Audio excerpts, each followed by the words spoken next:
Hello, welcome all to my channel Literary Voyage. Today we are going to see the poem The Village Schoolmaster by Oliver Goldsmith. I will explain you line by line in English language. Okay, the first line is beside yon straggling fence that skirts the way. Okay, skirts the way means near that old crooked fence, running along the roadside. Running along the roadside means like skirts the way. Okay, and a quiet, forgotten corner of the village is that. The second line is with blossomed firs, unprofitably gay. Firs means kind of flower with yellow color. Wild yellow bushes bloom there, shining brightly, and also, but their beauty serves no real purpose. It's nature's silent irony, and it is charming yet fruitless. Third line is there in his noisy mansion, skilled to rule, means in a little schoolhouse filled with noise and energy ruled a master who knew how to keep order like a king in his court, means in that mansion where he teaches to children. The village master taught his little school, means this was the domain of the village schoolmaster, and he was strict, proud, and respected also, and he was shaping young minds with discipline. Next line is a man severe he was and stern to view. Okay, his image is shown here, means his look like his face was firm, eyes sharp, figure not to be taken lightly. He was like strict man. One look from him and silence fell, like that. I knew him well, and every trot knew. The poet had personal memories of him, just like every child who ever skipped the school, and all of them knew the weight of his gaze, the teacher's gaze. Next is well had the boarding tremblers learned to trace, means students had become skilled at reading his face and like a weather report of their day ahead. What will be his action next? The day's disasters in his morning face, means if his face was stormy in the morning, the children feared a hard, a punishing day was coming. They knew that the punishing day is coming. Full well they laughed with counterfeited glee, means they laughed at his jokes not out of joy but to stay safe. Their smiles were masks of obedience. Okay, they don't want to laugh, still they were laughing just to stay safe from that teacher. At all his jokes, for many a joke had he. For the master, humor was another form of power. His jokes were not always funny, but everyone pretended they were. Full well, the busy whisper circling round means when he frowned, a whisper would spread like wildfire. The whole class would brace themselves, conveyed the dismal tidings when he frowned. It means that one frown was enough to send a wave of dread through the room, but a silent warning was that.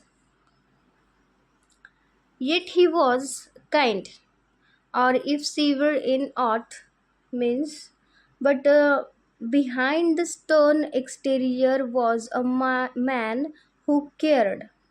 Okay. If he was harsh, it wasn't cruelty, it was just a passion. The love he bore to learning was in fault. Means his strictness came from a deep love for learning. He wanted his students to succeed, to rise. The village all declared how much he knew. Means the entire village respected his vast knowledge. In their eyes, he was more than a teacher, he was a scholar in their eyes for the villagers. It was certain he could write and cipher too. It means he could write beautifully, solve complex problems too, and rare skills in a simple village is only in that teacher. Lands he could measure, terms and tides presage. It means he could survey land, predict the seasons, and understand natural patterns also. He was a wise man with many talents. Okay, he was very intelligent. And even the story ran that he could go. Means people even said he could measure barrels, a practical skill suggesting he was no mere bookworm. In arguing too, the parson owned his skill. Means even the priest, a learned man himself, the priest is a very learned man, still admitted the schoolmaster could argue with great intelligence. For even though vanquished, he could argue still. Means, even if he lost an argument, he kept going, his love for debate never dimming. He argued not to win, but to think aloud. While words of learned length and thundering sound. It means he spoke in big, booming, scholarly words that echoed through room like thunder. Amazed, the gazing rustics ranged around. Means the villagers simple folk. The villagers are very simple folk and they watched him with open mouths, amazed by his wisdom. And still they gazed, and still the wonder grew. It means the more he spoke, the more their wonder deepened. How could one man know so much? They think so. That one small head could carry all he knew. Means they were astonished that such a small human head could hold so much knowledge. A true marvel. But past is all his fame. Means, but now all that glory of him is gone.